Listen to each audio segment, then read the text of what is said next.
tubahereza ikaze kuri YouTube channel. Ikigo cya NESA gishinzwe gutegura ibizami by'abanyeshuri ni ku bufatanye na REB basohoye itariki abanyeshuri bazasubirira ku ishuri, ndetse hari n'impinduka nyinshi bashyize by'umwihariko mu masomo abanyeshuri bigaga,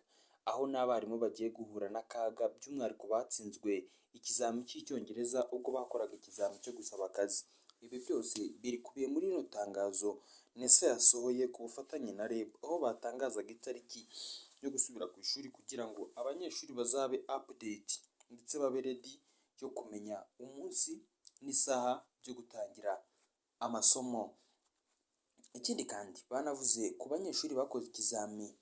byo mu wa gatatu ndetse n'abo mu wa gatandatu ndetse no muri primaire, impinduka nabo zigiye kubabaho kuko uno mwaka waje ari impinduka nyinshi haba ku burezi ndetse no mu bindi bikorwa byinshi bigiye bitandukanye by'igihugu. Ni niko by'umwihariko no mu masomo bigiye guhinduka kubera ko nuko ikizami cyakozwe cy'uyu mwaka haba mu wa gatandatu primaire, mu wa gatatu secondaire no mu wa gatandatu bitandukanye cyane n'uburyo abandi bagikoraga, kuko bo bakoze ibyo bita multiple choice cyangwa se ngo ni choix multiple cyangwa se guhitamo ibibazo ugasanga biri kuri 55% no guhitamo, andi asigaye 45 nibyo bibazo biri open question cyangwa se ibibazo nyine twita ko ari ibibazo biba bifunguye, nyine utanga ibitekerezo byawe uko ubyumva. None rero bazanye izindi mpinduka nyinshi zitandukanye by'umwihariko zirimo no kuba zigiye kuburisha abarimu akazi, abanyeshuri bagashyirwa igorora, baba arabakunda amasayanse ndetse n'andi masomo menshi agiye atandukanye, ariko nabwo hakaba n'ibibazo byinshi by'uko abanyeshuri benshi bagiye kujya barata diplome ndetse bakaba banabura n'amaburusa bajyana kwiga kaminuza kandi bari abahanga, kuko byagaragajwe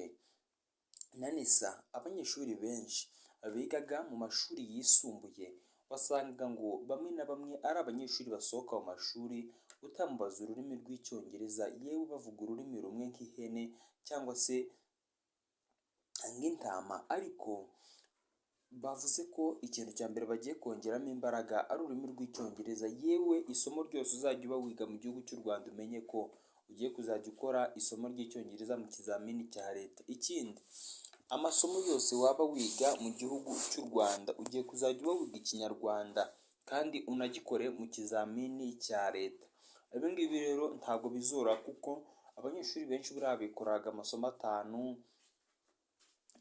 mu kizamini cya leta kandi ugasanga ni amasomo bumva bakanayatsinda, ariko ubu ngubu ntabwo ariko ibintu bikimeze kubera ko bamaze kubishyira ku rundi rwego, aho ugiye kuzajya ukora amasomo agera kuri 11 mu kizamini cya leta. Amasomo bongeremo nayo nta munyeshuri yaba yiga indimi yaba yigahe utazongera kwiga imibare. Ugiye kujya wiga imibare, psychology ku cyiza no ku kibi, wabikunda wabyanga amasomo uzahura nayo. Icyongereza, ikinyarwanda nayo agiye kuzajya akorwa, ubwo ngubwo aya masomo yiyongera kuri 5 bakoraga agahita aba amasomo 9. Irindi somo bongereyemo igifaransa aho waba wiga hose, waba wiga indimi, amasayansi, ugomba kuzajya uziga kuko leta y'u Rwanda yanashyize itegeko rivuga ko muri kaminuza umunyeshuri ugiye muri kaminuza agiye kuzajya noneho yiga imyaka 4, abanze gufata umwaka wa mbere ari kwiga ururimi rw'icyongereza, igifaransa, uwa kabiri ajye kwiga amasomo yamujyanye n'uwa kane n'uwa gatatu n'uwa kane. Numve imyaka 4 ibigushiriyeho yongera kuri 12 wize, niba warasibiye 2 uhite yuko uba wize imyaka nyine 18, urumva ko icyo gihe uzajya uba umaze gukurira mu mashuri. Reka ngushimire, twabanye ndi Isa uri ku Rwanda